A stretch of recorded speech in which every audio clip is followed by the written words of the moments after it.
As so often happens when you are preparing for a class, at the last moment, some thoughts will come to your mind in terms of things that you want to incorporate into the class.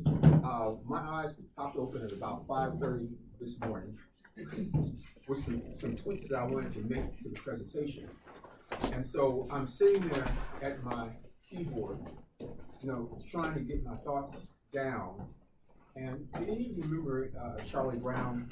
Remember Schroeder? Was it Schroeder would be there playing the piano? And what, Lucy would come in and lay on. Well, a certain person who will remain nameless comes in and is sitting there in the chair. So I'm just kind of going like, is this going to be a fun class? Who's teaching it? Anyway, so if there are any typos or anything that you pick up on, check out Lucy.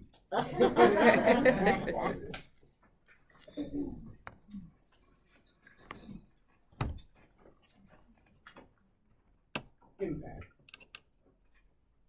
Professor John Rossius, the only professor that I truly remember from my 4 years at Dartmouth. He taught a class that I barely got through alive. I was so thankful to get a passing grade in his class. And and I speak no French. He will always be on my mind because what he taught me was focus. And I remember coming into his class, and the first thing he would do would be, "What's your name? What's your name? What's your name? What's your name?" Wanda. That's what when you came through the class, he was talking like this. And what happened, immediately you were on task with what he had. Like I said, I was struggling with the language, but I paid attention to everything that he taught. And again, 53 years later, it's still embedded in my mind as my teaching, part of my teaching technique. Okay, James Bell. Mr. Bell was the first black man I ever met that wore bow ties. I never saw him without a bow tie. He was pressed, clean, calm, and what he refused was for us to not excel.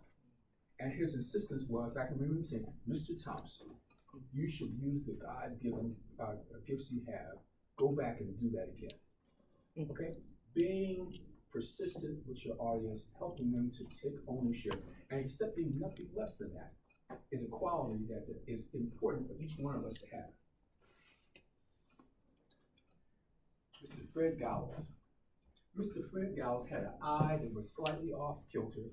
He had one leg that was slightly shorter than the other. And our junior year in high school, we were the first job that he had coming out of college. So he was about 5 or 6 years older than us. We were the first job he had, and we were the last job because he stayed with the school for 36 years.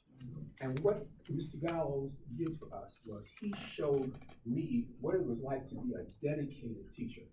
He was concerned about each one of us, and everyone 36 years. And I'm saying that whether you talk to my class, which was his first class, or you talk to the last class he had, it was so apparent to everyone. Everybody knew that Mr. Gallows loved them and was concerned about them.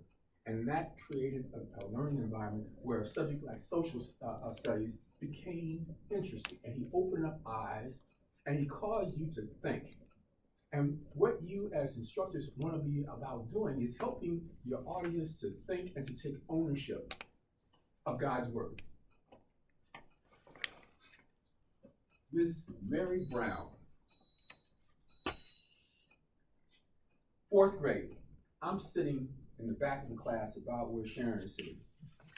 I am running my mouth because I had great information that must be shared at that time. And I'm sitting there in the back. She's sitting here in the front. And she takes our eraser and throws it across the room and hits me dead center in the head. perfect toss.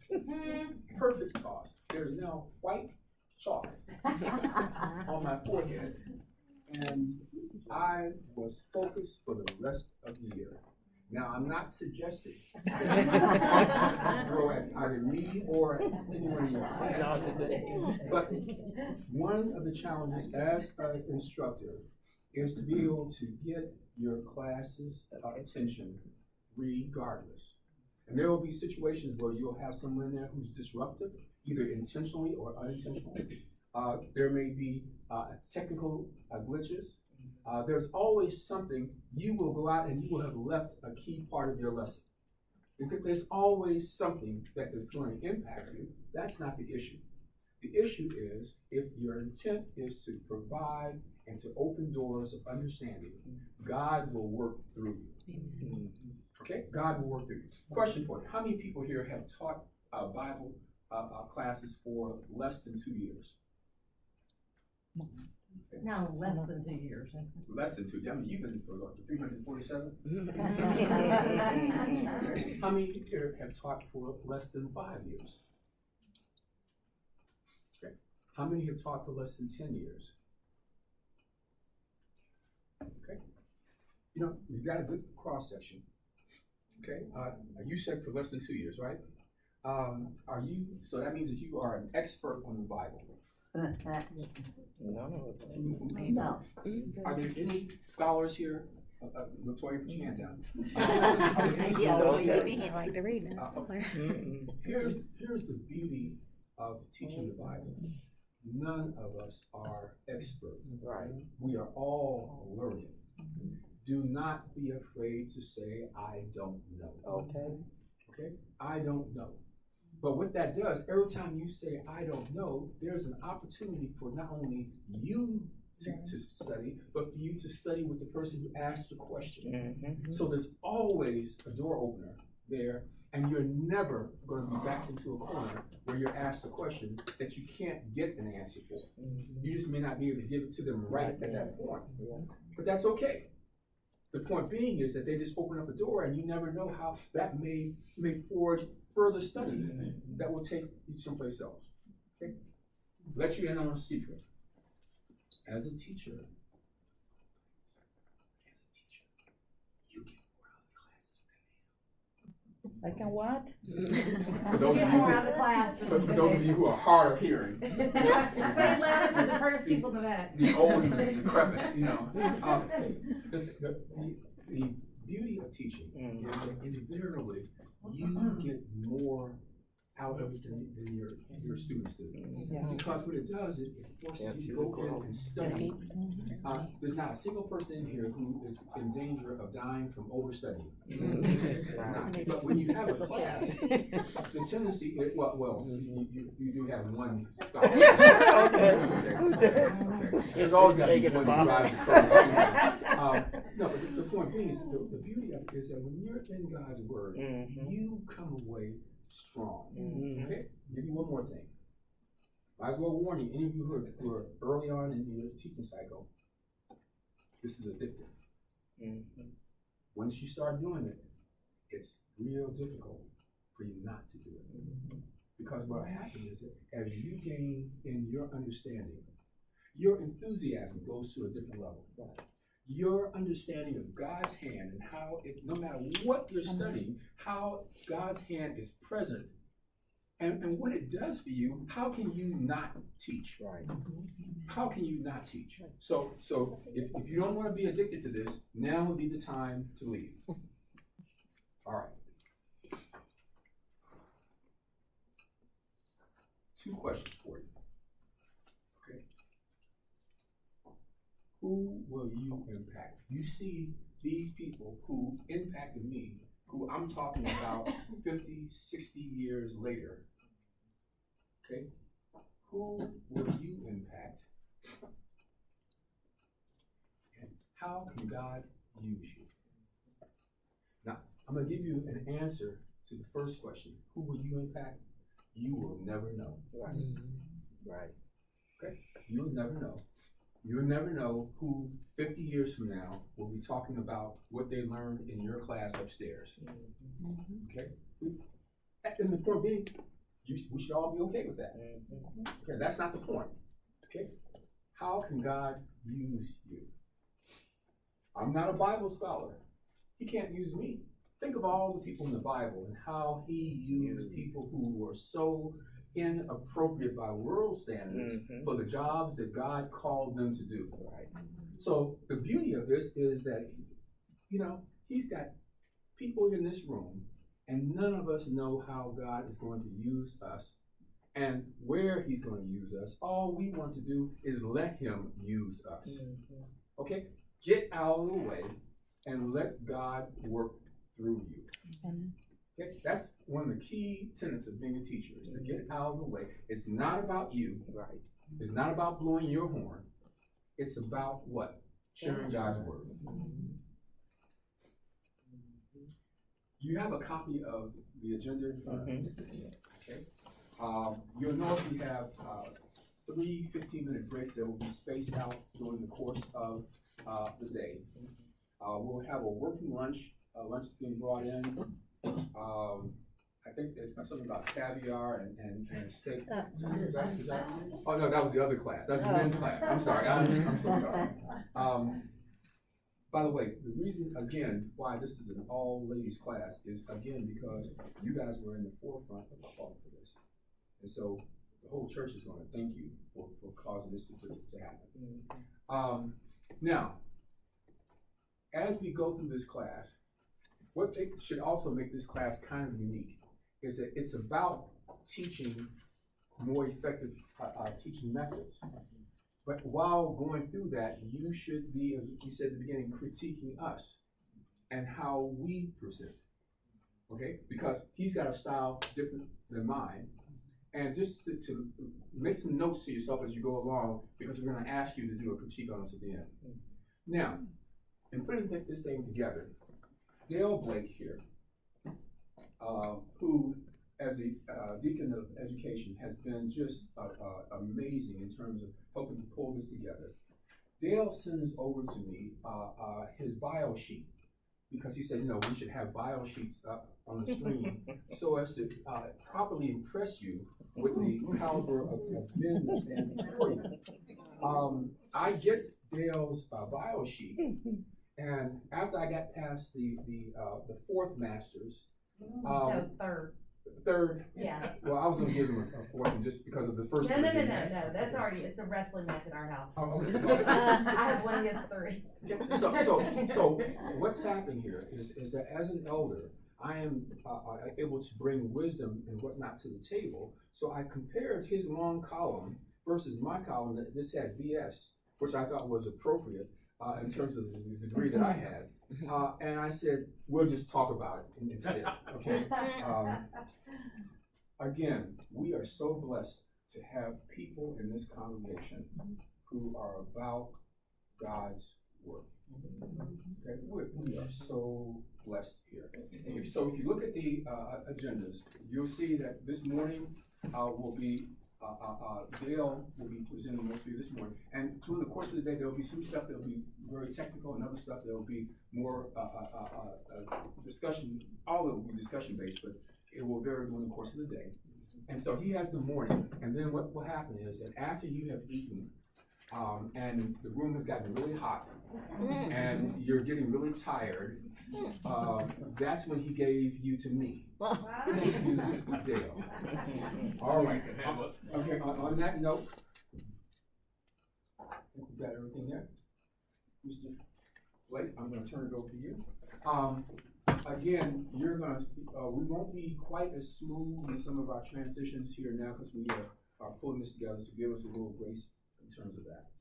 How do you want to do this?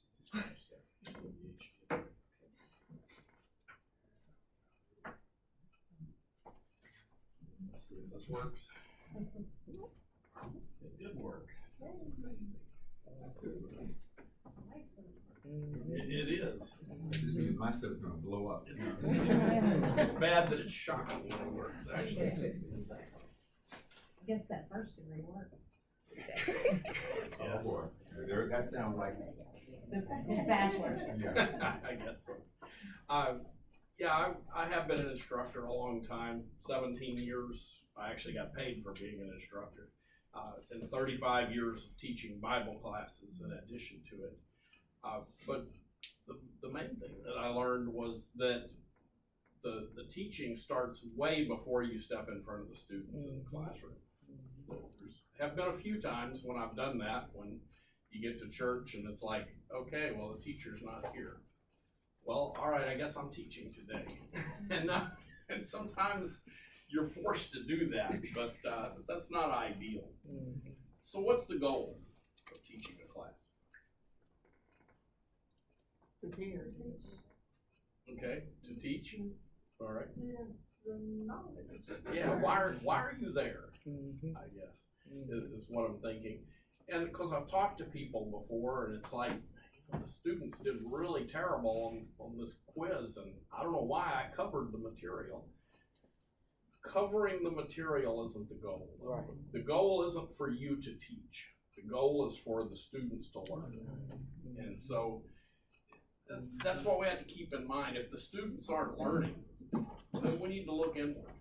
I mean, it could just be that they're rocks, but it could also be that you're not teaching them in the way that they need to learn. And so sometimes you do have to be a little introspective whenever you start teaching. So no matter how much experience you've had, there's always more to learn.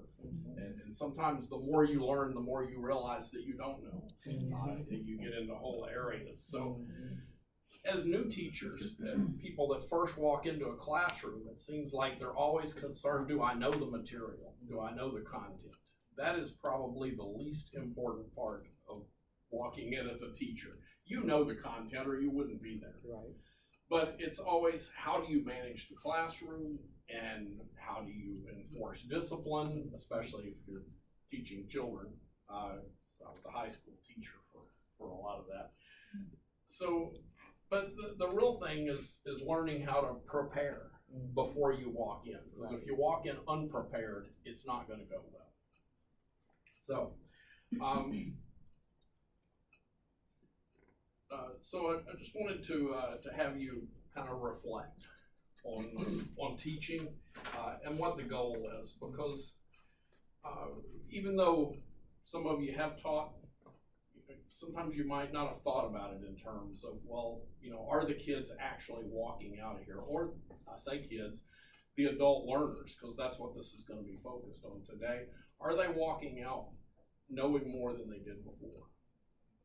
And if they're not, that's probably on you. So think about it. But this is not focused on teaching kids. As I said, we will have a future iteration that's going to be targeted at Sunshine Street. But this one is primarily for teaching other adults.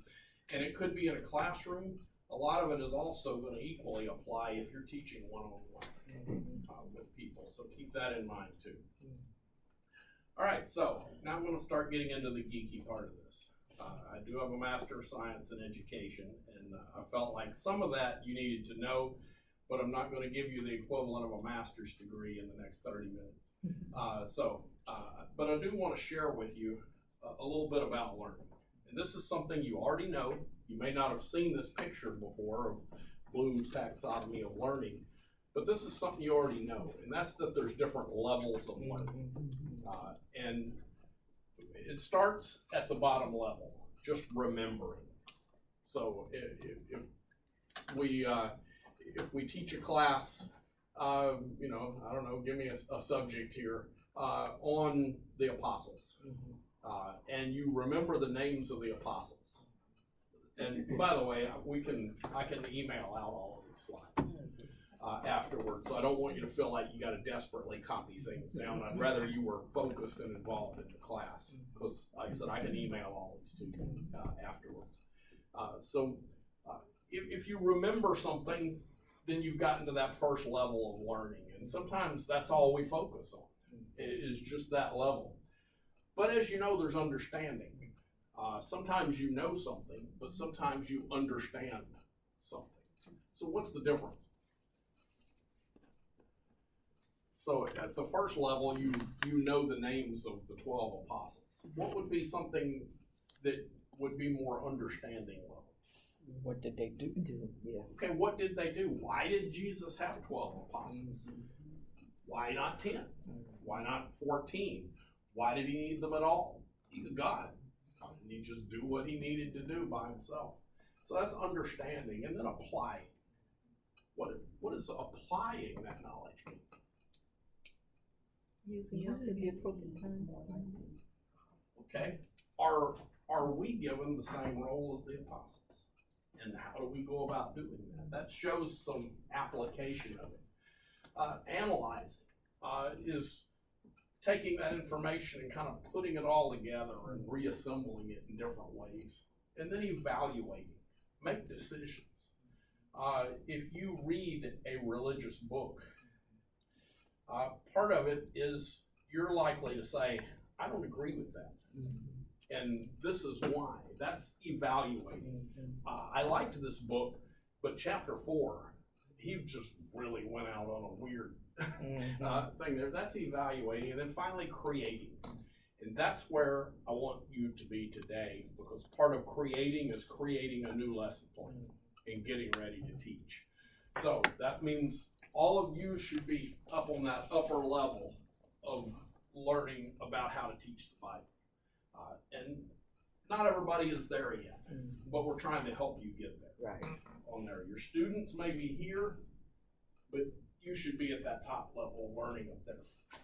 And for those of you that have seen this chart before, and it's not new, there are 2 other charts that you hardly ever see. That this one is talking about cognition. This is called the cognitive model here. But there's also psychomotor, and that's just a fancy word that means a skill, learning a skill. We don't do as much of that in teaching in the church. There might be a little bit. If you were going to teach your high school students how to use some Bible software, there might be some tasks that you would teach them. As little kids, you might teach them the task of finding a book of the Bible by going to the table of contents or something. But this is mostly for teaching people. In my real job that I get paid for, we build the curriculum for the F-35 fighter jet. And so what we do is take your kid that just graduated from high school and teach them how to go out and replace parts on the most advanced fighter jet in the entire world. So we do that by teaching them how to perform tasks. You know, it starts off easy, go out and replace this part, and then it gets hard. Go out and replace this engine or replace this wing on the airplane. But that's psychomotor. We're not going to spend a lot of time on it.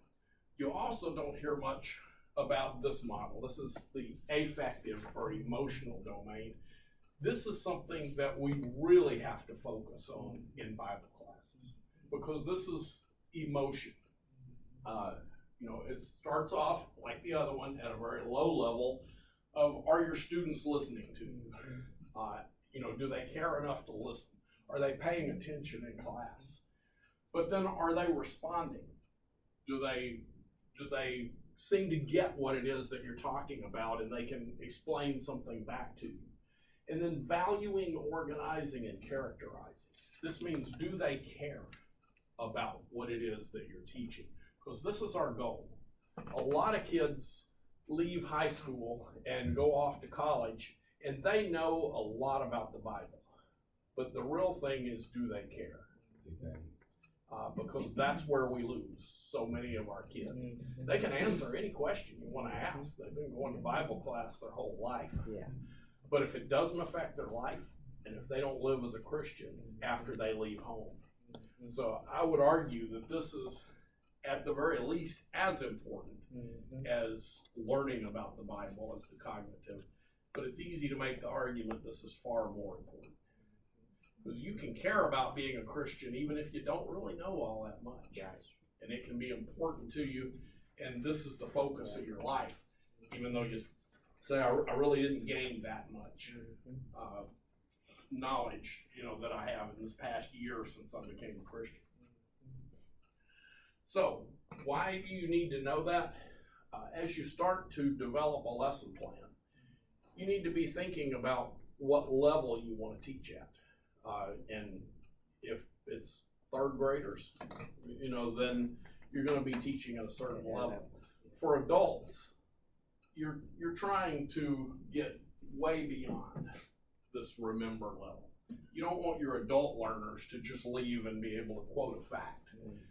And that's why it sometimes bothers me when in adult classes you have these books with fill in the blank. It's like, cause it's like, okay, well, let me look at the scripture. Okay, the word is grace, and I'm gonna fill in the blank.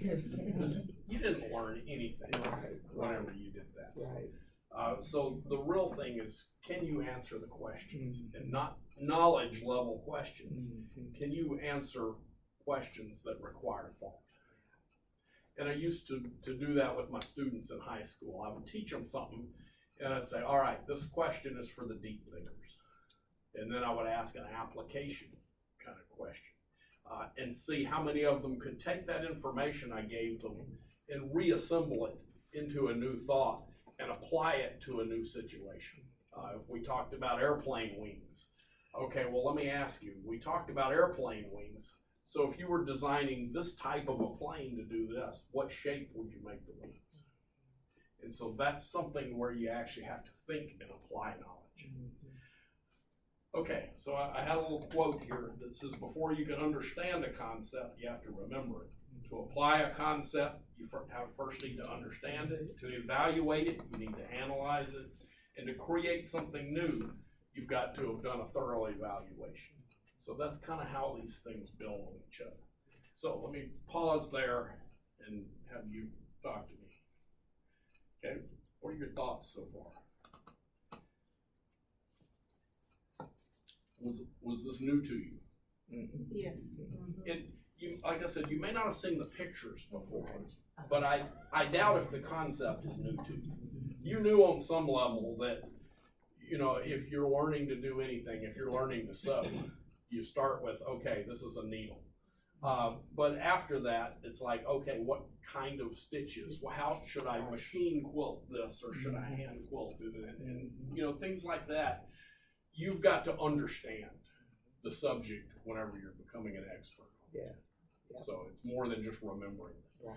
You say that we need to know what level we're going to be teaching, but when you have a complex group, when everybody have different levels, it's a little difficult. How It is very difficult to teach to just a wide varying group. And that's why you need to think about what level you're going to teach. Can I teach this complex subject in this class, or is that going to go way over the heads of some of the people in the class?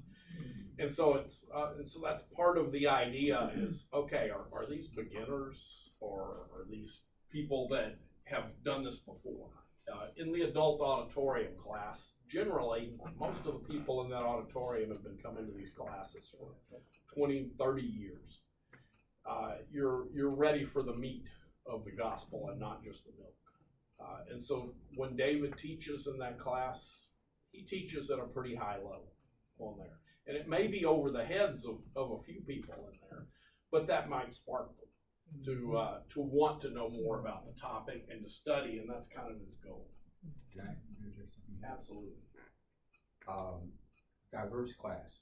If you find yourself in a situation where you have a real wide length, if possible, it's good to have a spotter. Like I came up here now because he's presenting, and that gives me the chance to watch the audience and see, is there someone sitting over here looking really like they're missing something, you know, or and again, if you can get an assistant, a wingman, it can oftentimes help you when you're working with a class that's very diverse. Okay. Yeah. All right. I point out too, one thing I appreciate about the ladies class in here, we all are on different levels as far as our maturity in the word, but I appreciate though having ladies that when things do come up, their knowledge of the scriptures kick in and they're able to bring up scripture that will help enlighten. Yeah. What's going You're not on. doing this alone. Right. That's right. Right. And it's great in a class sometimes to have people that are very advanced on a Mhm. topic, Mm-hmm. because they may be more advanced than you Yeah. as the teacher. Being a teacher doesn't mean you know everything. Mm-hmm. And so sometimes it's nice you get a tough question. And so while you're thinking about your response, you might say, okay, Vanessa, I know that you've studied this before. What do you think about it? Or this was part of the law of Moses. How does that compare to our legal system today? So you got to be able to pull your experts out and let them be part of the class, because their knowledge shouldn't be wasted that they have. So tap into it and let them help you teach the class. What I've said before is, I've got 35 years of teaching Bible classes, but if we add up all of the experience in the room, there's like 200 years of experience in this room, and that's just wrong. Oh. In your evaluation note, that was 10. Yes. And one thing that's really important too, if you are teaching the class and you have a vast resource of people in the class that you know, as with the ladies' class, if someone who doesn't, you're on a subject matter and it brings up an emotional kind of situation for them, you can easily, even if you might teaching don't know how to handle it, you know someone in that class who can. So we can redirect that situation to the person who is most capable of handling. Absolutely. Like I said, it's helpful if you know who your experts are. Yeah. And that's why sometimes as you're starting a class, you might say, okay, how many of you have been doing this for 5 years or more? And that way you know who you can call. Well, and I was gonna just say too, like, when you're planning, lessons and using blooms, it's always good to think of it as a step. So you want to try and plan your lessons with all those components, but you may not get there because you'll get the feel from your audience and on where they will lead you where they need to be. So like when you start out with remember, that's just recall. So that kind of warms up the brain, that's so you can start your class that way with like a little entry ticket, and then as you move up, you may get to the creative part, but if you've already planned it, like Dale said and Ted said, you learn it. Like to me, like when I'm planning a lesson, I get more from that than anything else. And not just Bible, but like just teaching, I know I can teach it to someone else and I must know it. And so if you don't get to that part, that's okay, but you can also share it after, like a deep dive. Like those that want to go deeper, that were ready to go deeper, but you didn't get a chance to do it, then just leave them with little deep dives so they can think about it afterwards too. And that way, hopefully you've met all the learning levels. Okay. All right, this is how courseware is developed. This is how curriculum is developed, whether it's at the high school level and the state is putting together an approved curriculum. For our military curriculum, this is how it's done. For colleges, this is how they develop curriculum. This can be a very lengthy process, but for us, if you're preparing to teach one class, you're still going to at least mentally follow this process, whether you realize it or not. And in industry or in my job, this analysis, which is deciding, okay, what does my class need to learn? And what do they already know? This can take like 6 months for this step just by itself. But you still need to do it even if it's a 5-minute exercise. And so you start off, and this ADDIE model, by the way, is short for, we love acronyms. Analysis, design, develop, implement, and evaluate. And that's the model that we use for building a lesson plan. And for something as simple as building a lesson plan, or something as complex as 10th grade U.S. history for the entire state of Florida. It's still the same process. So you start off and you look at, okay, what do the students already know? Are they experienced? Are they inexperienced? Where do I have to start? And what kind of things do I need to talk about in here before we get started? So let's take, for example, you're going to build a class on how to share the gospel. Okay, what are some immediate things that come to mind that you might think, okay, this has got to go in my lesson plan? Plan of salvation. Okay, you've probably got written in the front of your Bible, which most of us do, the plan of salvation. If you don't, it's in the bulletin every week. Cut it out and paste it in the front of your Bible. Okay, so that's a good place to start, and you're starting to think about, you know, all these different things you can do. And so you're ready to walk in and teach your class. And then right as you're walking in, I say, oh, did I forget to tell you these are kindergartners? Well, let me take my lesson plan. Throw that. All right, we're kids. We're going to talk to this matters. You know, doing that analysis of figuring out. You don't want to walk into a group of adults and start saying, okay, now the first apostle Jesus called, was Peter. Actually, it was probably Andrew. But you know, you don't want to start teaching at that level, and it's insulting to your audience to start at that level.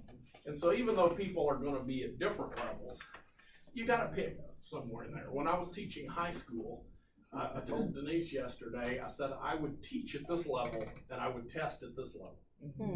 That way, for the more advanced students, they would learn more than I expected them to learn. But for the average student, or maybe the below average student, they could at least remember this much stuff, and they could answer these types of questions.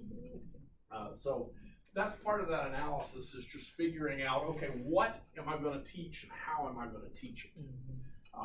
And that's based on all of those factors. But mostly, who are your students? Right? Who are they going to be? And then you got to design it.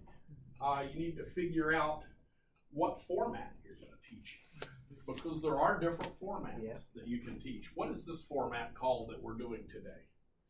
Any idea? Lecture. There you go. Informal lecture. If it was formal lecture, you'd all be in this big auditorium and I would be talking at you. Informal lecture, it's very casual. You can talk. You know, they're going to ask questions in the group and things like that. If you want to have a class, though, that achieves one of those really high learning levels, what kind of method do you think you might use? One where the audience is able to talk back to you. That way you can gauge. Not just even talk, but beyond that, they need to like work things out for themselves. Right. What's the highest level you think that you can get to in informal lecture? Any thoughts? The answer may surprise you, and that's understanding. That's that second level. That's as far as you can get in an informal lecture. Death by PowerPoint. So, if you want to go beyond that, you've got to use some different methods, and I'm going to get to those in just a minute. Then, once you've designed it, you figured out learning objectives. You start off with, what are learning objectives? Let me ask you. It's a real simple answer. What you want to get the class to get from what you're teaching. Perfect. How many times have we developed a lesson and we skipped that step? And then your lesson is all over the place. And at the end, you're like, what they talk about? Because there's not a focus. The idea is you figure out, okay, what are the important things I want them to come away knowing? And as a matter of fact, in formal curriculum design, the first thing they do is write the test. And once they've written the test, Then they go back. now then, you've done that by taking those objectives. You And- teach to the test, right? Yeah, and then you build your curriculum around teaching to that test that you developed that you want them to come away knowing. And so that's the idea, is that you use the end in mind. When my students walk out of here, what are the 6 things I want them to remember? Okay, then you implement it. That's where the rubber meets the road. You walk into the classroom, take a drink of your water bottle and say, all right, good morning. That's implementation. And then evaluation. That's, okay, how did I do? Not just how did I do, but how did my curriculum do? And sometimes you get done and you're like, that was a nightmare. And sometimes you get done and you think, I am the most brilliant teacher that ever will have. First time I taught in the auditorium, I was given the task of teaching from the book of Revelation. Oh, no. In the auditorium Book of Revelation. That's hazing. So I prepare my class, I deliver my class, and I leave, listen, I'm going like, I am nailing this. I am, boy, I'm dead on fire today. And a certain person's mother, Sister Harris. Sister Harris is sitting back there in the thing. And when my class was over, she says, Brother Thompson, can you come here, man? And I knew I was in trouble. She says, I'd like to study with you sometime. All right, I now have to go back to the thing. So what I'm saying is, what he's saying there about being critiqued and pulled back, okay, it's real. But that's how you get better. I know. I had what I thought was a brilliant class one time, and I got all done, and I was so proud of myself. And Denise said, first thing, it's not, well, that was a great class or anything. She said, you know, you jingled the change in your pocket the whole time. Yes. So it's great to have somebody that will give you unbiased feedback for it. And that's why we're going to ask at the end to go ahead and give us a critiques, because we know this isn't going to be perfect today, and we want to make it better.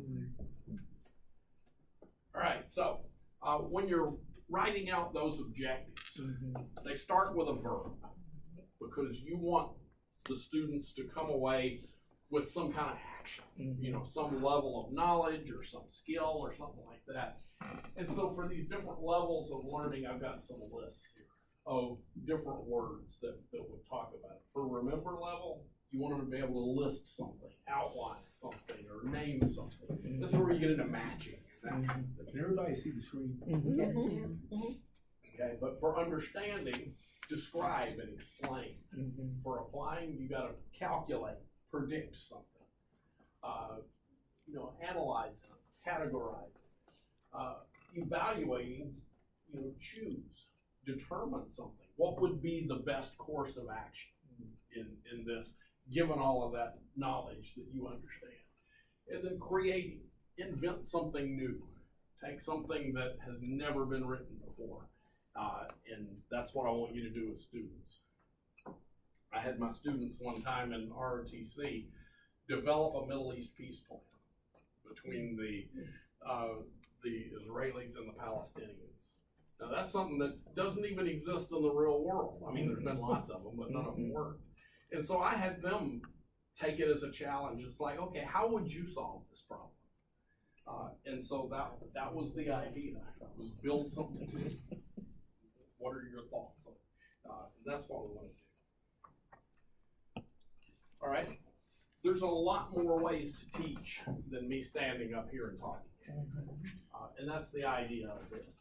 You can have different types of classes, and especially when you want to get people to those higher levels of learning. So you can have group discussions. I could give the groups a task in here and say, you know, come up with this. You know, that's the brainstorming. Inductive methods. That means you come to the answer all by yourself. Essentially, you teach the class. You know, and you can do that, especially if all the people and the students are more advanced than you as the teacher. That's a really challenging way to do it. But you can do that by letting them teach the class. And say, okay, you know, here's the problem I want you to get together, and you work it out, and then you teach each other, and then come back and tell the rest of the class. So, you know, problem-solving projects. You ever wonder why your teachers have you do a project in school? We always hated that, right? Oh, no, when's it due? So I know when to start the night before. But the idea is, if you do research and you do a project, you're going to learn a lot more than if they talk at you from some slides. Okay. Case studies. Those are a great one. I did those a lot of times in class. And it makes the students think when you do a case study. It's like, okay, we talked about leadership. I want you to watch the beginning of this movie, you know, and then at a certain point, okay, I'm going to press pause, and you're going to do a leadership evaluation on this character. So using all those principles of leadership that we talked about, I want you to evaluate them. And so this is how you get to different levels of learning, if that's your goal. If you say these people are way too advanced for me to just, you know, tell them some stuff. So what I need to do is for them to work their own way into those higher levels of learning. Thoughts, comments? I think we do case studies a lot in Bible class, not auditorium, because what I think of is people sharing personal stories. This happened to me, and they tie it into the Bible. I mean, because you look at this and you think, well, how would I use any of this in Bible class? But there's that, the project thing. I have a little notebook that I take notes for when David has his sermons, and it has on there for further study. So if something he says sparks something, I'll put that down and I'll think, I'll go back and look that up a little later and study that in a little more depth. So at first I looked at this and I thought, how does this apply to Bible class? But we do a lot of these things together. Brainstorming when we just sit here and talk together. And keep in mind, not every class is the auditorium. Right, Yeah. right. Out there. We have small groups and things where you're a lot freer Right. to get into different things. Because you can take case studies. One thing that David had asked for a while was, as we're going through different stories, what are some examples of grace that you find in this story? And so this forces you to think a little bit, because those are essentially case studies when you're doing that. Or he'll say, what other event in the Bible does this remind you of? And suddenly you're thinking of, oh, well, that's like Abraham and Sarah. or- Right, yeah, you're making the connection now to different things that you've learned. Yes, ma'am? Case studies, group discussion, and anecdotal sharing. Because I think in the ladies' class, when people are sharing and it's anecdotal, it's very relatable. Because I think sometimes you can say things and it can be so high up, and it's like, okay, how do I connect to that? Because I mean, a lot of people come to church, they can have their form of worship, but are they making applications? So to me, anecdotal really kind of blends group and case study. And one that I didn't include on here, because it wasn't my slide, I borrowed it from somebody, which the next one is gonna be copyright violations. One thing that you can do is called experiential. Suppose you were teaching the young adults or the high schoolers, and you wanted them to learn a particular lesson. And you said, all right, class, what we're gonna do is we're gonna go to this homeless shelter and we're gonna help serve food. What might they learn out of that? You know, depends on what your objective was for the class. Right. But maybe you want them to learn empathy for people, or, you know, there's some kind of a lesson you wanna get How out to of serve. it. But it doesn't, you don't have to make a single slide or anything. It's something that you go and do. Yes. Yeah, I was just going to say, with Jesus being the master teacher, he used so many different methods. He knew his audience well, like you mentioned to begin with. And I was thinking, like, with the Sermon on the Mount, it was a sermon, of course, preaching, but it was more of that lecture. And then, like, as he was washing his disciples' feet, he was being an example to them as to what love was, which is really an important thing for the teacher, being an example of the things that you teach, right? And then I think about when he was going to feed the 5,000, he knew what he was going to do, but he told, his apostles, you go find something for them to eat, so they had to brainstorm, ideas.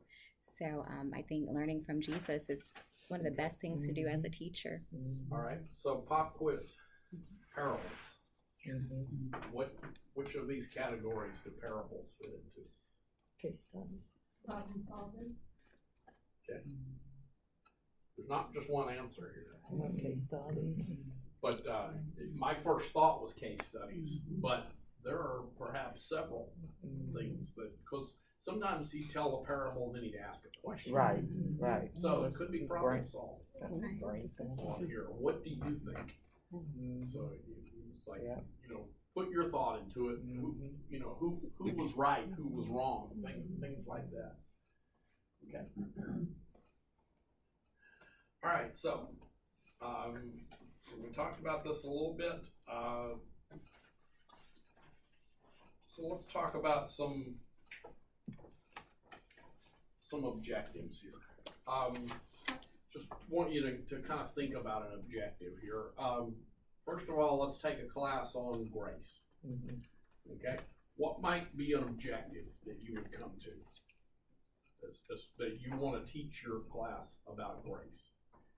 Because remember, this is the focus of your lesson plan, and we don't have enough time today to build lesson plans. Right.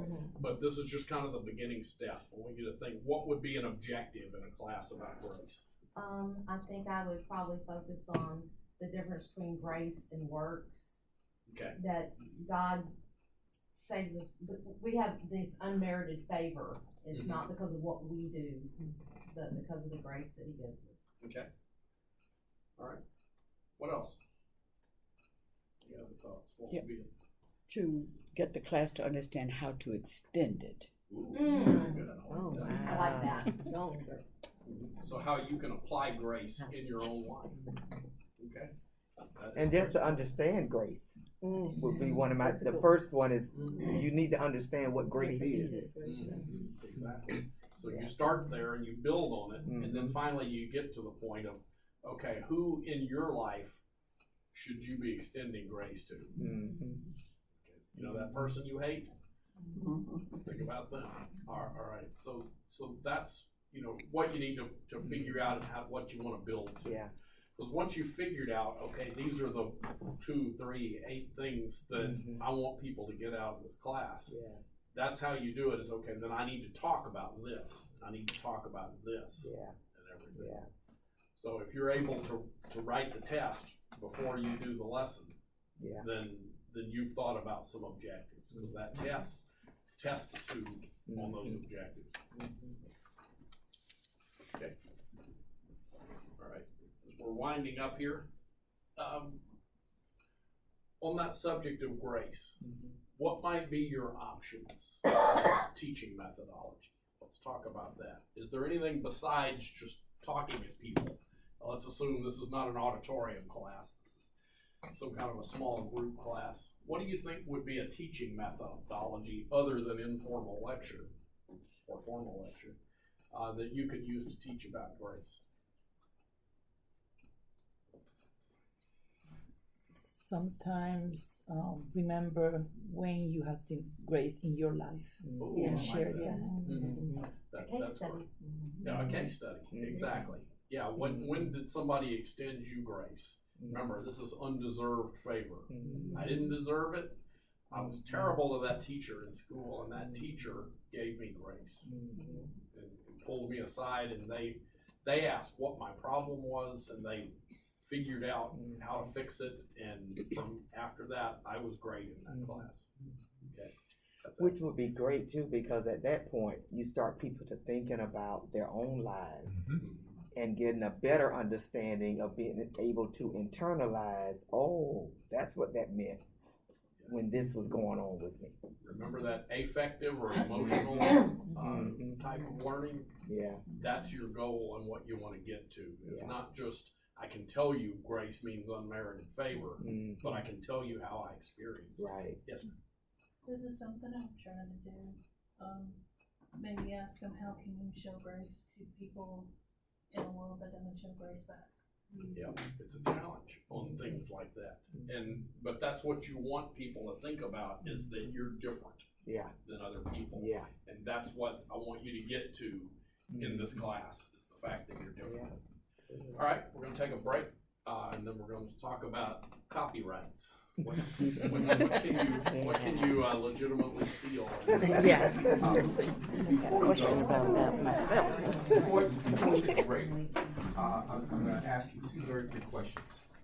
Okay? How did this class start? How did we open up? Prayer. Okay? Something that you probably want to always include in your class. We do open and close. What was the next thing that the wonderful speaker that started things off did? Call the attention. Talk about teachers, this past teachers. Call the attention. Asking them. Introduction. Think about comedians. When comedians come out on stage, the first thing they'll go and say, "Oh, look at all these people from New York. Give yourself a hand," right? And people breaks the ice and gets people involved. Otherwise, people are sitting there waiting for that wall to come down. So everybody will have a different way to do that. Some will use humor, or you'll have some comment or an observation, but something to lower the temperature of the room and get people involved. We call those icebreakers. Yes, ma'am. I like to start off with a song. Again, there are 16 people here. Each one of you will have a different way to do it. Dale's not gonna start off with a song. The point being though is that to get a class going, you need to find Yeah. a way to get people engaged. Yeah. All right, let's take about 10 and then we'll get started. We'll try to